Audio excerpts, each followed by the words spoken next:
Good morning, Year 12. So I'm just going to go through these examples. Now, when we're going through these, the point is that you annotate them. So you'll have to copy them out and add notes to them so that you understand them for later. So example 1, graph the relation Sx defined as a set of ordered pairs xy such that y equals 1 over x and x is not or can't be equal to 0. So what do we do to graph this? Like we do to graph any function, we draw a table of values. Knowing that, over here, I'm trying to get used to my pen. Over here, whoops, x can't equal 0. Alright, so we don't have to include it in our table of values then. Alright, so here, not included. Alright, so let's have a look. We're going to start. You need to choose what x value you start at based on the sort of results that you get, obviously, so that you'll end up with a reasonable graph. For this example, they've chosen the range of -5 to +5. And then they've substituted in the x value to find a solution for y, as you can see here. Alright, and just a reminder to do that. We'd substitute in, so for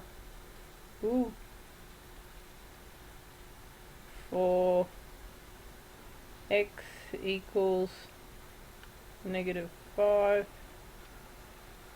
This is hard to write with. Y equals 1 over x. Y equals 1 over -5. Y equals -0.2. Okay, and obviously yours will be a lot neater than that, and you need to do that for every x value. From that, you construct your axis. Obviously, your x value needs to go up to, over here, x value needs to go, your x axis needs to go from -5 to +5. And your y value, based on your results, needs to go from 0.2 down to -0.2. Gee, that was a mess. You graph the points as you've determined them, and then you connect them with a smooth line. This relation is not defined when x is equal to 0. And just remember, not defined means that there is no value for it at 0, because you can't divide something by 0.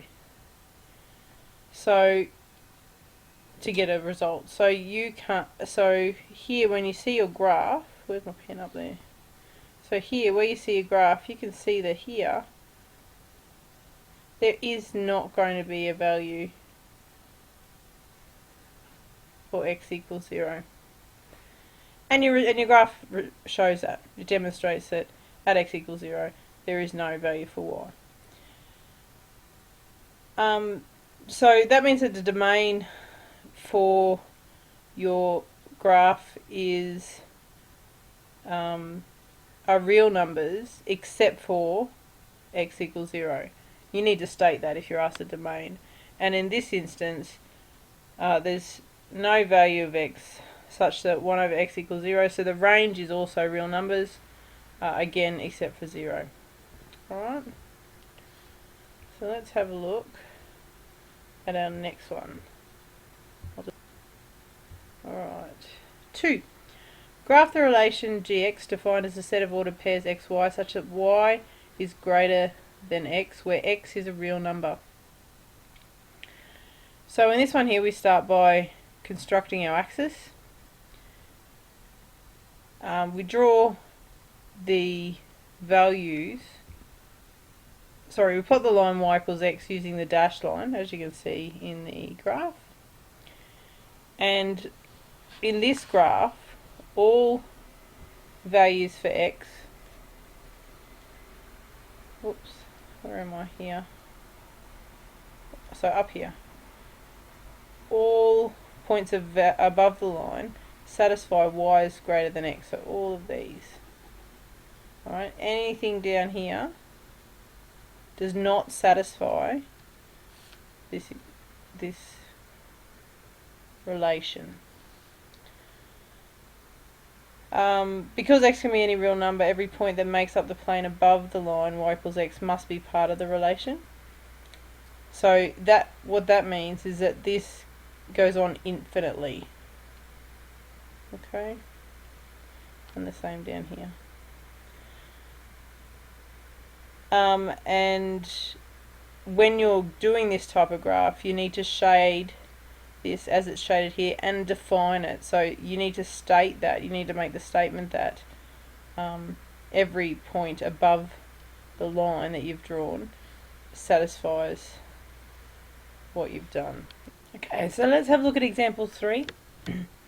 In some cases you'll be given the range and the domain of the functional relation that you're working with. Other times you have to determine and state it. So with this example, it's asking you to state the domain and range of each of the relations. Now remember that the domain, let's find my pen again, where is it?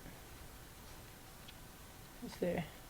So the domain is going to always be your x value in this instance, and your range is going to be your y value. So let's have a look. Here we've got a set of ordered pairs.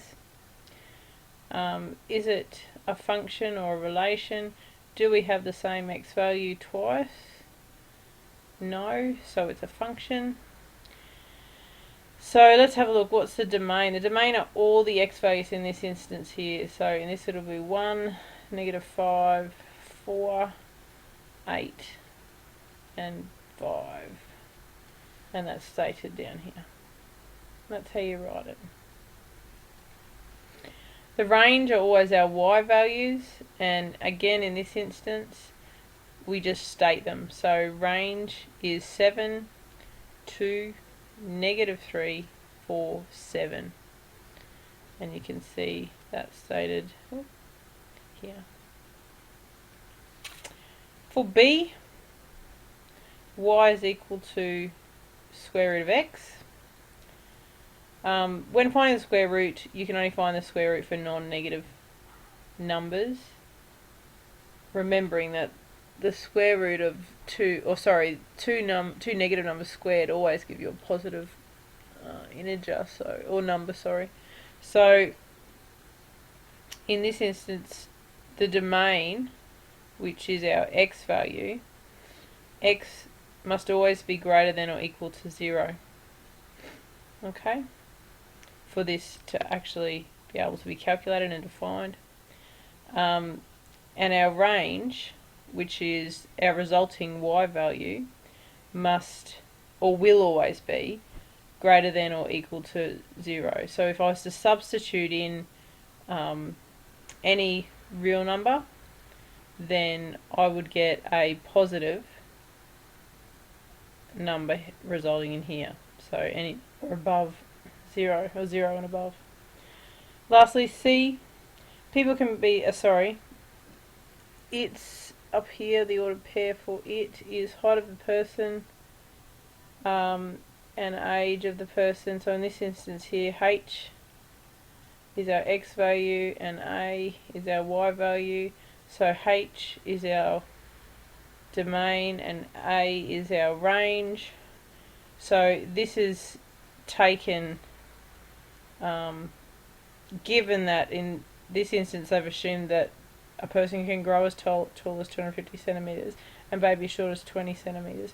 So this is something that you would have to make an educated guess on. So maybe do a little bit of research to determine what these two values could be, and then you can state the domain. The domain of x is where h is greater than or equal to 20, 20 being the height of the baby, and 20 centimetres, and h where h is less than or equal to 250. The range, so what we look to our y value to demonstrate for us. People can generally live about as old as 120. In some extreme cases it would be it'd be reasonable for you to have that as 110 because there have been people known to live up to 110. Again, you'd have to base that on a small amount of research. Range, in this instance, A is greater than or equal to 0 because you can't be negative years old, and where A is less than or equal to 120 years. And that's the 3 examples. So you're going to be asked soon to do some questions where you will have to do these. You need to refer back to these when doing it. And if you're not sure how to do it, it's okay to look at the example to get some help. That's learning. Alright, so for the first couple, look back to your examples, get some help, and then attempt to do a couple on your own and check your answer to make sure that you're doing them correctly. Where you're not doing them correctly, find out what you're doing wrong, circle it, say what you're doing wrong, and then go on to the next question and give it a go. Good luck!